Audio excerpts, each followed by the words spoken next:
Hi friends, ಎಲ್ಲರಿಗೂ ನಮಸ್ಕಾರ. ಬನ್ನಿ ಫ್ರೆಂಡ್ಸ್, ವಸುದೇವ ಕುಟುಂಬ ಸೀರಿಯಲಿನ ಇವತ್ತಿನ ಸಂಚಿಕೆಯಲ್ಲಿ ಏನಾಗ್ತಿದೆ ಅಂತ ನೋಡ್ಕೊಬರೋಣ. ಫ್ರೆಂಡ್ಸ್, ಮೊದಲಿಗೆ ಇಲ್ಲಿ ಪದ್ಮ ಸ್ವಾತಿ ಹತ್ರ ಮಾತಾಡ್ತಿರ್ಬೇಕಾದ್ರೆ ಹುಷಾರಮ್ಮ ಅಂತ ಹೇಳಿ ಫೋನ್ ಕಟ್ ಮಾಡ್ತಾಳೆ.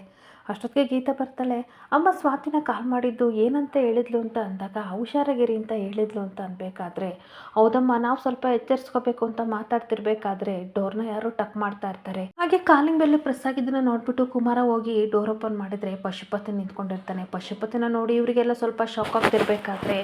ನನ್ನನ್ನು ನೋಡಿ ನಿಮಗೆಲ್ಲ ಶಾಕ್ ಆಗ್ತಿದೆಯಾ? ಶಾಕ್ ಆಗಲಿ ಅಂತಲೇ ನಾನು ಇಲ್ಲಿ ಬಂದಿದ್ದು ಅಂತ ಅಂದಾಗ,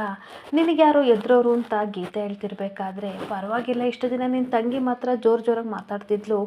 ನೀನು ಮಾತಾಡೋದನ್ನ ಕಲ್ತಿದೀಯಾ ಅಂತ ಪಶುಪತಿ ಹೇಳ್ತಾ ಇರ್ತಾನೆ. ನೋಡು, ಅಷ್ಟಕ್ಕೂ ನಿನ್ನ ಮುಖ ನೋಡೋಕ್ಕೂ ನಮ್ಗೆ ಇಷ್ಟ ಇಲ್ಲ, ಇಲ್ಲಿಂದ ಹೊರಟೋಗು ಅಂತ ಪದ್ಮ ಕಿರ್ಚಾಡ್ತಾ ಇರ್ತಾಳೆ. ಹಾಗೆ ಮತ್ತೆ ಪದ್ಮ ಸಿಕ್ಕಾಬಟ್ಟೆ ಕೋಪ ಮಾಡ್ಕೊಂಡು, ನಿನ್ನ ಹತ್ರ ಮಾತಾಡೋಕ್ಕೆ ಏನು ಉಳಿದಿಲ್ಲ, ಇಲ್ಲಿಂದ ಹೊರಟೋಗು ಅಂತ ಅನ್ಬೇಕಾದ್ರೆ ಹೊರಟೋಗ್ತಿದ್ದೆ, ಆದರೆ ಏನು ಮಾಡಲಿ, ದ್ವೇಷನ ಕಟ್ಕೊಂಡಿದ್ದೀರ, ಅದನ್ನು ನಾನು ತೀರಿಸ್ಕೊಳ್ಳೇಬೇಕಲ್ವಾ, ಅದಕ್ಕೆ ವಂಶಿ ಮನೆಗೆ ನನ್ನ ಮಗಳು ಸೊಸೆಯಾಗಿ ಬರೋ ಹಾಗೆ ನಾನು ಮಾಡಿದ್ದು ಅಂತ ಅಂದಾಗ ಪದ್ಮನಿಗೂ ಗೀತನಿಗೂ ಸಿಕ್ಕಾಬಟ್ಟೆ ಶಾಕ್ ಆಗ್ತಾ ಇರುತ್ತೆ. ಹಾಗೆ ಯಾವ ರೀತಿ ಕಾಟ ಕೊಡ್ತೀನಿ ನೋಡ್ತಾ ಇರೋ, ನಿನ್ನ ಮಗಳು ಸ್ವಾತಿಗೆ ಯಾವ ರೀತಿ ಕಾಟ ಕೊಡ್ತೀನಿ ಅಂತ ಅಂದಾಗ, ನನ್ನ ಮಗಳ ಹೆಸರು ಎತ್ತಬೇಡ ಅಂತ ಅಂದಾಗ, ಹಾಗೆ ಅವಳಿಗೆ ಎಷ್ಟು ತೊಂದರೆ ಕೊಟ್ಟಿದ್ಯಾ, ನಿನಗಿನ್ನೂ ಸಾಕಾಗಿಲ್ವಾ ಅಂತ ಅಂದಾಗ, ಅವಳೇನು ನನಗೆ ಕಮ್ಮಿ ಕೊಟ್ಟಿದ್ದಾಳ, ಆ ನಿತಿನ್ನ ಬುಟ್ಟಿಗೆ ಹಾಕ್ಕೊಂಡ್ಲು, ಅವ್ನು ಸಿಗಲ್ಲ ಅಂತ ಗೊತ್ತಾದ ತಕ್ಷಣ ಬ್ಯಾಂಗ್ಳೂರಿಗೆ ಬಂದಳು, ಬ್ಯಾಂಗ್ಳೂರಿಗೆ ಬಂದು ಒಂದು ವಾರಕ್ಕೆ ಇವನನ್ನು ಬುಟ್ಟಿಗೆ ಹಾಕ್ಕೊಂಡು ಮದುವೆ ಆದಳು. ಇಂಥವ್ರಿಗೆ ಏನಂತ ಕರಿಬೇಕೋ ಹೇಳು, ಅದನ್ನು ನನ್ನ ಬಾಯಲ್ಲೇ ನಾನು ಹೇಳ್ಬೇಕಾ?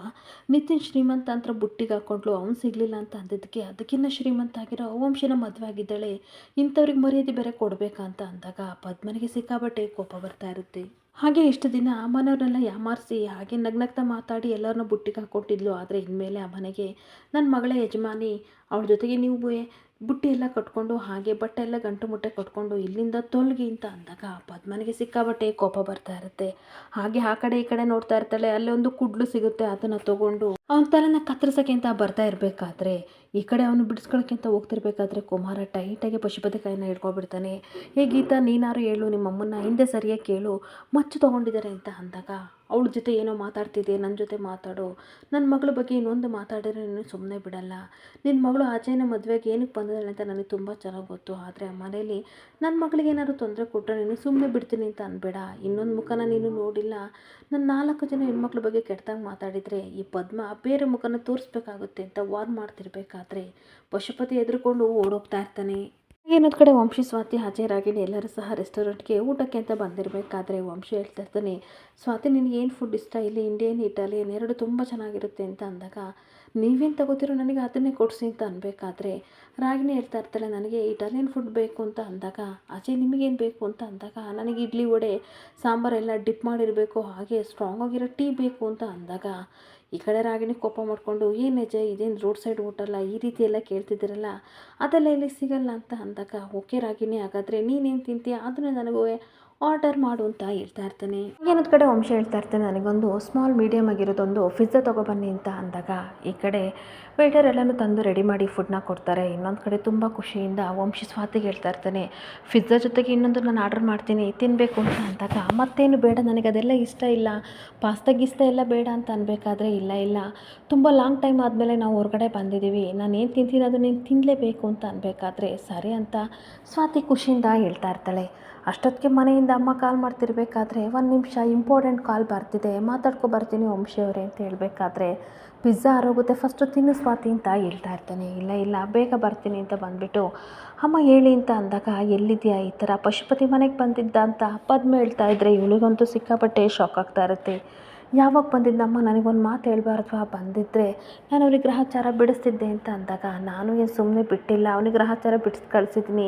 ಅಷ್ಟಕ್ಕೂ ನಾವು ಅಂದ್ಕೊಂಡಿದ್ದೆಲ್ಲ ನಿಜ ಆಯಿತು ಸ್ವಾತಿ, ಆ ಮನೆ ಅಜಯ್ನ ಮದುವೆಯಾಗಿ ಬಂದಿರೋದೇ ನಿನ್ನನ್ನು ಮನೆಯಿಂದ ಆಚೆ ಹಾಕಕ್ಕಂತೆ, ಅದನ್ನು ಪಶುಪತಿನೇ ಹೇಳ್ದ ಅಂದಾಗ ಇವಳಿಗೆ ಸಿಕ್ಕಾಪಟ್ಟೆ ಶಾಕ್ ಆಗ್ತಾ ಇರುತ್ತೆ. ಹಾಗೆ ಹುಷಾರಮ್ಮ, ನಾನು ಬಂದು ಮೀಟ್ ಮಾಡ್ತೀನಿ ಅಂತ ಫೋನ್ ಕಟ್ ಮಾಡಿ ಬರ್ತಾಳೆ. ಬಂದು ಕುತ್ಕೊಬಿಟ್ಟು, ತಗೋ ನೀನು ವಂಶಿಯವರು ಆರ್ಡ್ರ್ ಮಾಡಿದ ಪಿಜ್ಜಾನ ನೀನೇ ತಿನ್ನು ರಾಗಿಣಿ, ನಾವಿಬ್ಬರು ಅಡ್ಜಸ್ಟ್ ಮಾಡ್ಕೊಂಡು ಹೋಗಬೇಕು, ಯಾಕೆಂದರೆ ಒಂದೇ ಮನೆ ಸೊಸೆದಿಂದರಲ್ವಾ, ಸೊ ನಾನು ಅಕ್ಕ ನಿನ್ನ ತಂಗಿ, ತಗೋ ತಿನ್ನು ಅಂತ ಅಂದಾಗ, ಈ ಕಡೆ ರಾಗಿಣಿ ಯೋಚನೆ ಮಾಡ್ತಾ ಇರ್ತಾಳೆ. ಇಷ್ಟೊತ್ತಕ್ಕೆ ಕೋಪ ಮಾಡಿಕೊಂಡು ಗುರಾಯಿಸ್ತಿದ್ಲು, ಅದೇನಿದು ಇಷ್ಟೊತ್ತಿಗೆ ಸಡನ್ನಾಗಿ ಚೇಂಜ್ ಆಗಿಬಿಟ್ಲಲ್ಲ, ಅಕ್ಕ ತಂಗಿ ಅಂತ ಹೇಳ್ತಾ ಇದ್ದಾಳಲ್ಲ,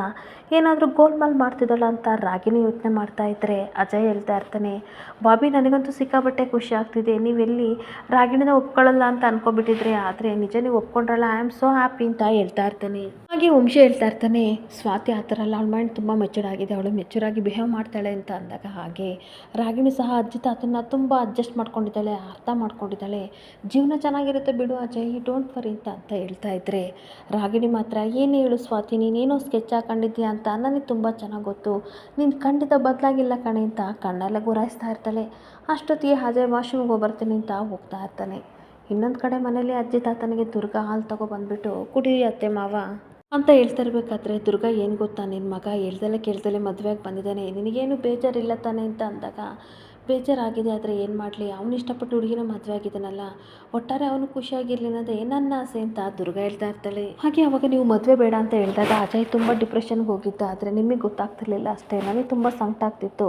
ಬಟ್ ಇವಾಗ ಅವನು ಇಷ್ಟಪಟ್ಟು ಹುಡುಗಿನ ಮದುವೆ ಆಗಿದ್ದಾನೆ, ಇಷ್ಟಪಟ್ಟವ್ರ ನಾವು ಮದುವೆಯಾಗಿ ಜೀವನ ಸಂಸಾರ ಮಾಡಬೇಕು, ಇಲ್ಲ ಅಂತಂದರೆ ತುಂಬ ಕಷ್ಟ ಆಗುತ್ತೆ, ಆ ನೋವೇನು ಅಂತ ನನಗೆ ತುಂಬ ಚೆನ್ನಾಗಿ ಗೊತ್ತು ಅತ್ತೆ ಅಂತ ಅನ್ಬೇಕಾದ್ರೆ, ಹೌದಮ್ಮ ನೀನು ಹೇಳ್ತಾ ಇರೋದು ಕರೆಕ್ಟ್ ಅಂದಾಗ, ನಿಮಗೇನು ಬೇಜಾರಿಲ್ಲ ತಾನೇ ರಾಗಿಣಿ ಈ ಮನೆ ಸೊಸೆಯಾಗಿ ಬಂದಿದ್ದು ಅಂತ ಅನ್ಬೇಕಾದ್ರೆ, ಆ ರೀತಿ ಏನಿಲ್ಲ, ಅವಳು ನಮ್ಮ ಹುಡುಗಿ ನಮಗೆ ತುಂಬ ಚೆನ್ನಾಗಿ ಗೊತ್ತು ಅಂತ ಅಂದಾಗ,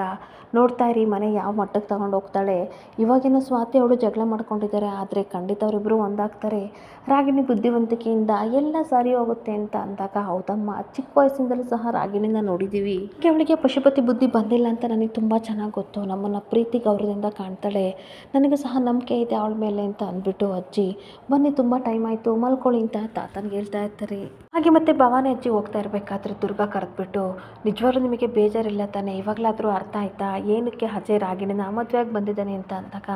ಹೌದು ದುರ್ಗಾ ನನಗೆ ತುಂಬ ಚೆನ್ನಾಗಿ ಅರ್ಥ ಆಯಿತು, ಸುಮ್ಮನೆ ಕೂದಲು ಬೆಳಗಾಗಿಲ್ಲ ಅಂತ ಹೇಳಿ ನಗಾಡ್ಕೊಂಡು ಹೋಗ್ತಿರ್ಬೇಕಾದ್ರೆ,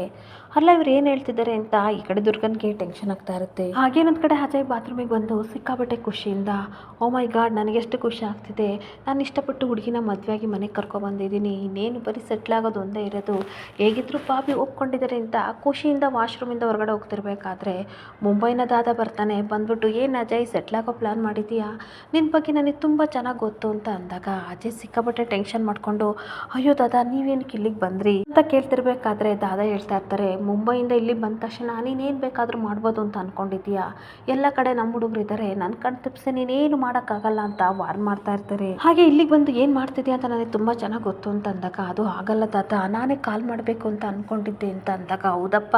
ಅಷ್ಟೊತ್ತಿಗೆ ನಿನಗೆ ಮದುವೆ ಫಿಕ್ಸ್ ಆಯಿತು, ಮಾಡೋಕ್ಕೆ ಟೈಮ್ ಇರಲಿಲ್ವಲ್ಲ, ನಾನೇ ಹುಡ್ಕೊಂಡು ಬಂದೆ ಅಂತ ಅಂದಾಗ, ಇಲ್ಲ ದಾದಾ ಸ್ವಲ್ಪ ದಿನ ಟೈಮ್ ಕೊಡಿ, ದುಡ್ಡು ಅಡ್ಜಸ್ಟ್ ಮಾಡಿಕೊಡ್ತೀನಿ ಅಂತ ಅಂದಾಗ,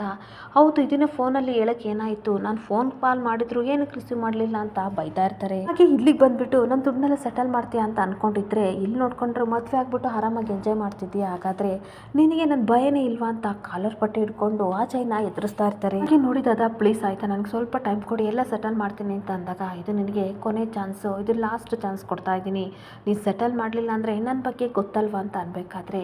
ಇಲ್ಲ ದಾದಾ ಪ್ಲೀಸ್ ನನ್ನನ್ನು ನಂಬಿ ಅಂತ ರಿಕ್ವೆಸ್ಟ್ ಮಾಡ್ಕೋತಾ ಇರ್ತಾನೆ. ಅಷ್ಟೊತ್ತಿಗೆ ರಾಗಿಣಿ ಸ್ವಾತಿ ವಂಶಿ ಎಲ್ಲರೂ ಸಹ ವಾಶ್ರೂಮ್ಗೆ ಬಂದಾಗ, ರಾಗಿಣಿ ಯಾರಿದು ಅಜಯ್ ಇಷ್ಟೊತ್ತಾದರೂ ಬರಲಿಲ್ವಲ್ಲ ಯಾಕೆ ಅಂತ ಅನ್ಬೇಕಾದ್ರೆ, ಅದು ಇವರು ಅಂತ ತೊದಲು ಮಾತಾಡ್ತಿರ್ಬೇಕಾದ್ರೆ ದಾದಾ ಹೇಳ್ತಾ ಇರ್ತಾರೆ, ನಾನು ಅಜಯ್ ಮುಂಬೈನಲ್ಲಿ ಪಾರ್ಟ್ನರ್ಶಿಪ್ ಮಾಡ್ತಾಯಿದ್ವಿ, ಬಿಸ್ನೆಸ್ ಮಾಡ್ತಾಯಿದ್ವಿ, ಮಿಸ್ ಆಗಿ ಅಜಯ್ ಸಿಕ್ಕಿದ್ರು ಅದಕ್ಕೆ ಮಾತಾಡ್ತಾ ಇದ್ವಿ ಅಂತ ಅನ್ಬೇಕಾದ್ರೆ, ವಂಶಿ ಓ ಹೌದಾ ಮುಂಚೆನೇ ಸಿಕ್ಕಿದ್ರೆ ಎಲ್ಲ ಒಟ್ಟಿಗೆ ಡಿನ್ನರ್ ಮಾಡ್ಬೋದಿತ್ತು ಅಂತ ಅಂದಾಗ, ಇಟ್ಸ್ ಓಕೆ ನೋ ಪ್ರಾಬ್ಲಮ್, ಈಗಷ್ಟೇ ಅಜಯ್ದು ಮದುವೆ ಆಗಿದೆ,